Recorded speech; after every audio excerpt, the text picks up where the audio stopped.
Hello everyone, and welcome to my Days of Our Lives official. I hope everyone is having a wonderful day. Before we begin, please hit the subscribe button and give this video a thumbs up. Brady informed Kristen that he was aware the texts were coming from her home when he visited the DiMera residence. He threatened to file a harassment lawsuit against her if she continued to torment Ava. Kristen informed him that the texts were coming from Rachel. She clarified that Rachel acknowledged that she had found it out. Kristen was informed by Brady that she was still at blame. Brady claimed that Kristen had taught Rachel that using intimidation and threats is the best way to achieve your goals. Kristen instead placed the blame on Brady. She claimed that his relationship with Ava had damaged his children and was a sign of his tendencies. When Kristen referred to Tate as a walking disaster and characterized his legal issues as a publicity stunt, Brady became enraged. Rachel also desired his attention, Kristen informed Brady. After arguing, Brady and Kristen decided that they were equally to blame. For Rachel's benefit, Brady questioned how they could show her that they could get along. They concurred that Rachel was shrewd, rebellious, and had little trouble defying them. Kristen was fiercely opposed to the notion, but he believed Rachel needed expert care. Brady warned that if they didn't act quickly to correct it, Rachel might end up becoming just like them. They both agreed that she should be treated better than that. Kristen agreed to make sure Brady attended all of her sessions if he got a therapist. Kristen concurred that they should make every effort to agree on everything. Relieved, Brady sought to speak with Rachel. Kristen recommended that they speak with her together. Admire Days, B&B, General Hospital, or other soap operas. Participate in the discussion on our SC boards. To interact with fans and start a conversation right away, click here. Tate claimed to have recently seen Holly after seeing Sophia. Tate accepted responsibility for not telling her himself, while Sophia expressed regret for telling Holly she was still pregnant. "I'm too scared to tell her," he said. Tate revealed that Holly didn't say anything, she simply became agitated and left, leaving him in the dark about her whereabouts. Sophia regretted assuming Holly was already aware. Holly was afraid that her relationship with Tate would never be the same when Tate informed Sophia that they were now expecting a child together. With reluctance, he responded, "I suppose she is correct." Tate wasn't giving up, even though he wasn't sure whether he and Holly could get past it. He informed Sophia that her mother had visited and wanted to organize their nuptials. Brady had informed her mother that they would never marry, he continued. Tate reaffirmed that he and Brady would support her and that she wouldn't have to face this alone. Sophia bemoaned the lectures given by her pro-life mother. Did Sophia consider adoption? Tate inquired. Sophia believed her parents would be horrified. She claimed that her mother was in charge of everything and would likely choose to raise the child herself rather than entrusting it to outsiders. Tate informed Sophia that adoption would be the best course of action for them both because they weren't ready to become parents. Sophia acknowledged that they weren't prepared and suggested that adoption would be the best course of action. Sophia didn't think it was a good idea, but Tate offered to accompany her to speak with her parents about adoption.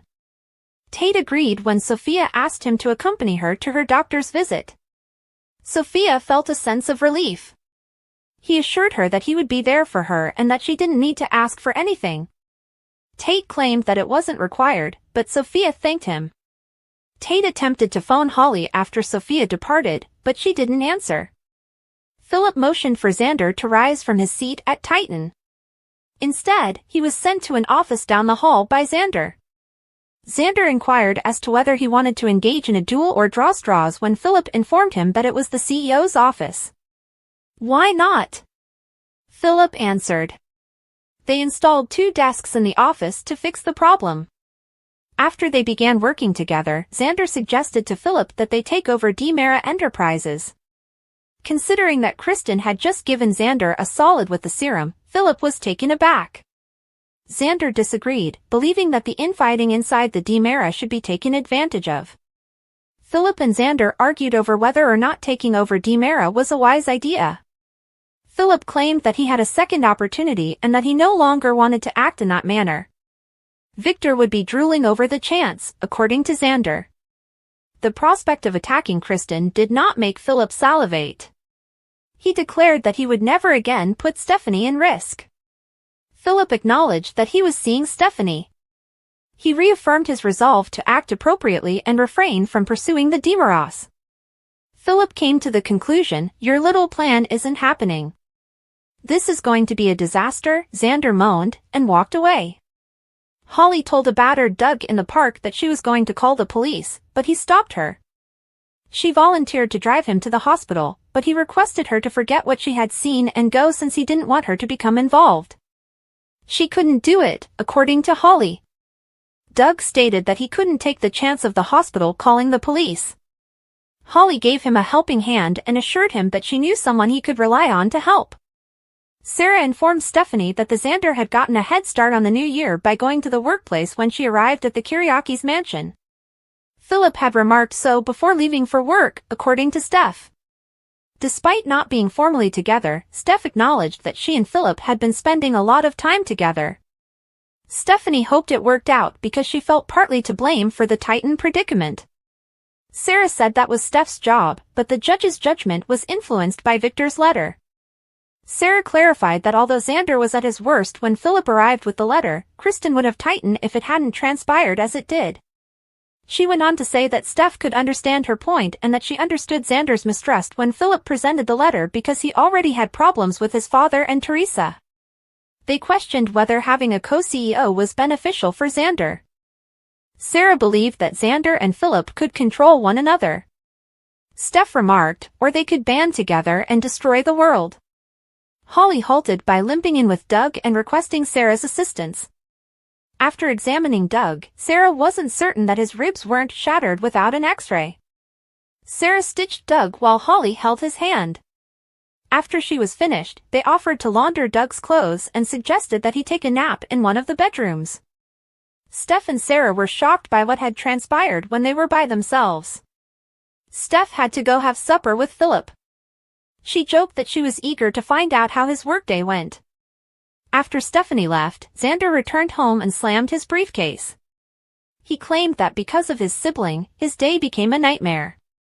Doug mentioned that he was unaware that she lived in a mansion, and Holly assisted him to the bed upstairs. In order to clean his shirt, Holly removed it. Doug grinned as they sat on the bed and gazed at one another. Her phone rang, but she hung off as soon as she realized it was Tate. Holly wanted to know why he didn't want her to call the police, but she told Doug that she had lied to her aunt on his behalf. Philip told his mother to calm down while they were on the phone at Titan. He clarified that although he and Xander had a rough start, it wasn't worse than he had anticipated. Victor's letter was a fake, since Philip reassured Vivian that Xander would never discover it. When Stephanie got there, she heard them conversing.